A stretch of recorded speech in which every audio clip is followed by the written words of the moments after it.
Meus cumprimentos a todos e todas. Eu me chamo Raquel Serrano Mescani e estou aqui como parte do Prêmio Chico e Cidadania para apresentar o meu trabalho intitulado Contabilidade de Custos para Análise de Políticas Públicas. É um estudo teórico a partir do ciclo de políticas públicas. E entende-se que a lógica da mensuração de custos, né, é para gerar uma maximização dos serviços, uma maior qualidade dos bens e serviços prestados com os menores custos, o que na ótica privada já é praticado há muito tempo, até devido ao objetivo primário do mercado, que é a obtenção de lucros da lógica da acumulação. Então, é bastante utilizado já no setor privado o pensamento, a cultura de custos. Já na ótica pública, essa cultura já tem uma disseminação mais recente, que ainda precisa ser fortalecida. A Lei 4320 de 64 faz uma menção de que é necessária a mensuração dos custos, mas apenas dos serviços industriais, né? E anos depois, a Lei de Responsabilidade Fiscal inovou, trazendo no seu artigo 50, parágrafo 3º, que o setor governamental deve manter um sistema de custos para possibilitar a avaliação e acompanhamento da gestão orçamentária, financeira e patrimonial. Então, a partir disso, a Lei 10.180 de 2001 organizou e disciplinou os sistemas de planejamento e orçamento federais e determinou a evidenciação dos custos dos programas e das unidades da administração federal. Então, a partir desse momento, se tornou determinação legal a adoção de um sistema de custos. Aí, a partir disso, o Tribunal de Contas da União, por meio do seu Acórdão de Relação 1078 de 2004, segundo a Câmara, determinou a adoção desse sistema pela Administração Pública Federal, que ainda não havia o feito. Em março de 2010, após uma série de estudos, houve a implantação do Sistema de Informação de Custos no governo federal. E ainda muitos estados e municípios ainda não dispõem de um sistema de informação de custos, né? O que traz a necessidade de disseminar essa cultura de custos, de forma que seja adotada por todo o país. Porque compreender custos, né, como uma ferramenta apenas para maximizar lucros, na lógica de mercado, é uma visão que se entende como limitada, porque não é apenas para melhorar lucros, para trazer resultados financeiros, mas sim para melhorar a qualidade do gasto público, para se fazer mais em prol da sociedade com menos, que isso é que atende à lógica da atuação estatal, que é a lógica de atender a sociedade. Porque se os recursos públicos é o capital da sociedade, então há uma necessidade de um tratamento íntegro e eficaz por parte dos agentes públicos que são responsáveis pela salvaguarda desses recursos. Então, se torna até possível questionar qual é a finalidade de um Estado como um agente público legítimo, legitimado como representante da sociedade, se ele não fizer um bom uso dos recursos. E os sistemas de custos estão aí, então, para cumprir essa finalidade de dar transparência aos custos e trazer a própria finalidade do Estado no bom uso dos recursos públicos, do Estado como agente em prol da sociedade, né? Então, a contabilidade pública, né, no geral e associada também aos sistemas de custos, é associada frequentemente a práticas microgerenciais, ao registro, geração de relatórios que não tem um uso mais disseminado, mas se entende que os custos e a própria ciência contábil vão mais além do que correções pontuais e geração de relatórios. Se traz aqui como uma hipótese teórica de que os sistemas de custos provêm a geração de informação valiosa para todas as etapas do ciclo de políticas públicas. Então, se estabeleceu como objetivo desse estudo analisar teoricamente quais são os contributos que podem advir de um sistema de informação de custos em cada etapa do estágio do ciclo de políticas públicas, né? Então, se teve como objetivos específicos levantar o referencial teórico sobre o ciclo de políticas públicas e correlacionar os benefícios do sistema de custos em cada etapa do ciclo. Então, foi feita uma pesquisa teórica de natureza descritiva e qualitativa, um levantamento bibliográfico e documental através de fontes secundárias bibliográficas, artigos científicos e livros da área. E quanto ao ciclo de políticas públicas, ele foi primeiramente conceituado por Harold Laszlo em 56, e a partir da sua conceituação, vários autores fizeram suas próprias tipologias de estágios, de momentos pelos quais a política pública passa de modo geral. Então, tem vários autores que contribuíram com o entendimento de quais são os estágios de uma política pública, mas aqui nesse estudo vai se utilizar um modelo simplificado entre planejamento, gestão e avaliação, sendo o planejamento a construção da agenda política até a sua formulação propriamente dita, o que envolve a discussão, a elaboração dos planos, dos orçamentos, a execução, a fase de implementação da política pública, que é concomitante com o monitoramento dos seus indicadores, e a avaliação, que corresponde a um fechamento do ciclo, onde se verifica o nível de sucesso da política, propondo-se correções, e medidas, de controle interno, externo e sociais. Então, qual é a possibilidade do uso de sistemas de informações de custos? Entende-se, de acordo com Padovese, de que os sistemas de custos podem contribuir para todas as etapas do processo. E nisso se tem as próprias definições do sistema de informação de custos do governo federal, que ele é colocado como sistema de apoio à gestão que vai ser utilizado nos 3 estágios: planejamento, execução e controle. E entende-se que na visão federal o sistema de custos ele não vai substituir o sistema contábil, ele não tem um caráter transacional, mas sim gerencial. Ele migra informações de outros sistemas, incluindo o sistema contábil, para daí oferecer uma informação para a tomada de decisão. E a NBCT 1611 estabelece que o sistema de custos tem 5 objetivos. E esses 5 objetivos passam pelo planejamento, objetivo 4, apoiar as funções de planejamento e orçamento, passam pela avaliação de resultados, então passa por todas as etapas do ciclo. Então, quais são os benefícios vistos então no sistema de custos em cada uma dessas etapas?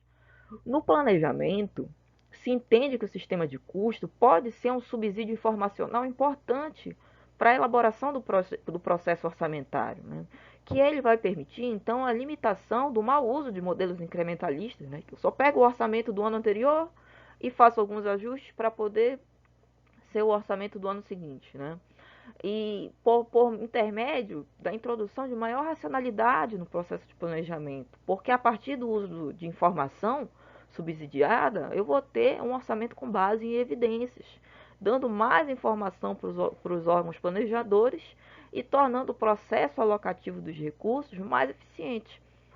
E a ausência de sistemas de custos integrados vai trazer uma perda na oportunidade de melhorar a aplicação desses recursos. Porque se sobra a dotação orçamentária, é porque não foi mensurado corretamente aquela ação, e aquele recurso poderia ter sido utilizado por algum outro programa.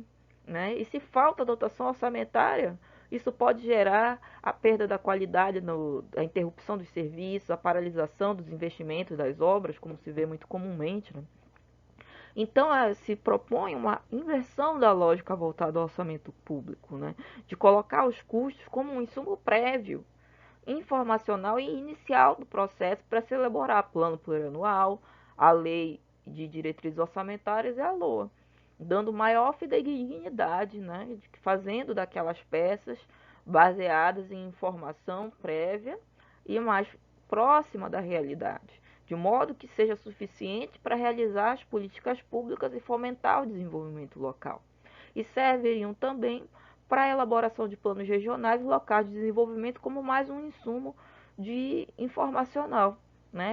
Eu posso olhar o custo passado para estimar o custo futuro com uma medida mais fidedigna.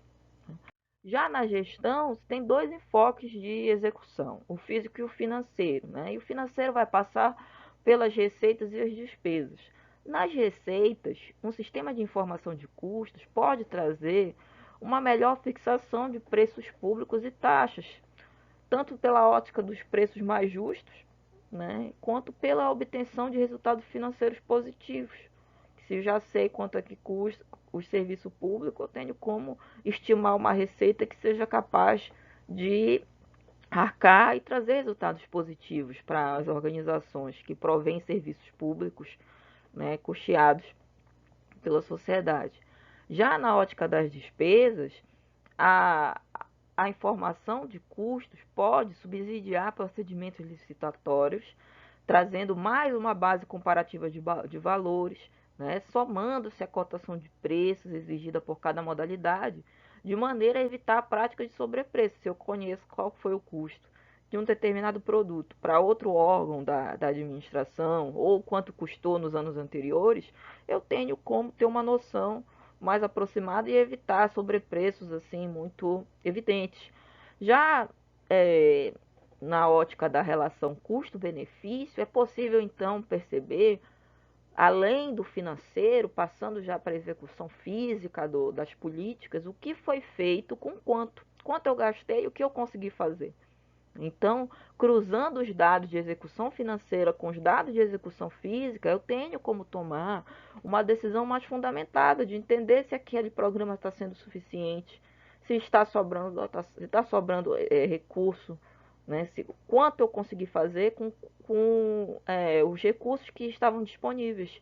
Né? E o sistema de custos do governo federal já implementa essa noção.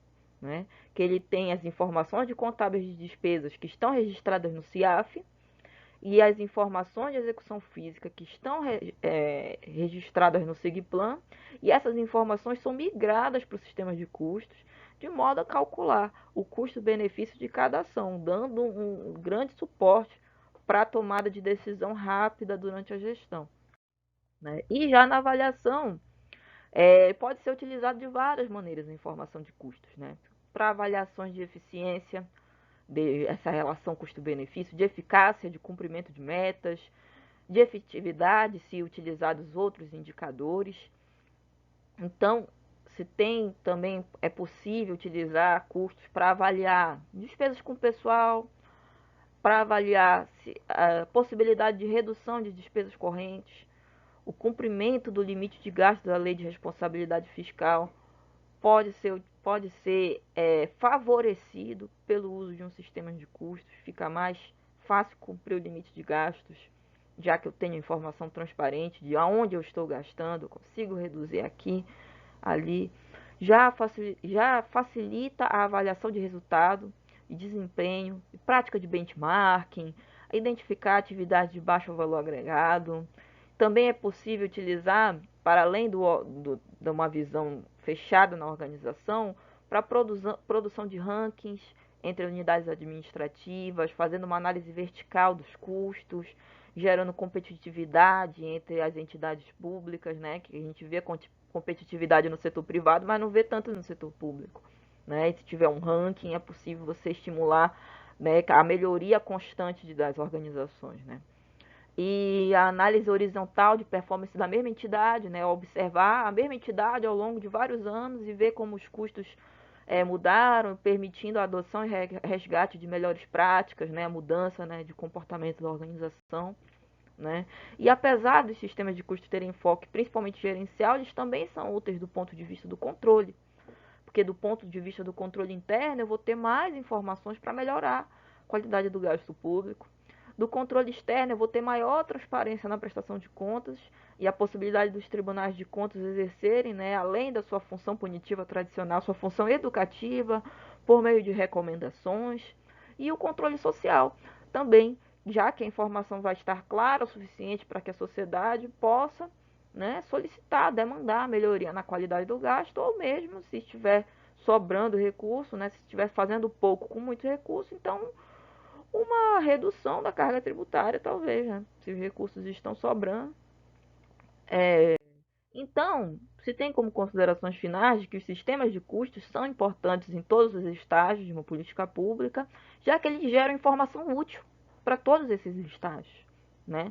Então, como desafios e limitações, precisa ser entendido que não é apenas reduzir gastos, mas sim maximizar resultados, né, em busca da redução das desigualdades sociais e também de uma competitividade econômica, né, do próprio Estado, como agente no sistema social. Então, há também a necessidade, né, que é um desafio, de avanços práticos e teóricos na contabilidade pública, no entendimento do sistema de custo, na disseminação desse sistema, né? E também a necessidade de intensificar discussões para aprovar a lei complementar do parágrafo 9º do artigo 165 da Constituição Federal, que seria a Lei da Qualidade Fiscal, de maneira a disciplinar, padronizar os orçamentos públicos, os instrumentos de planejamento, né? E isso, né, fortalecer então o uso de custos dentro dessa lógica orçamentária, né, e contábil. Então, é importante continuar e aprofundar os estudos na área para disseminar a cultura de custo, para atingir cada vez mais estados e mais municípios, né, de modo a trazer melhoria na qualidade dos gastos para atender a sociedade. Então, essas foram as referências utilizadas no estudo e deixo então os meus agradecimentos. Muito obrigada, né, pela organização do Prêmio Chico Cidadania, do Congresso de Qualidade de Custos. Muito obrigada pelo convite. E é isso, essa é a minha apresentação. Obrigada.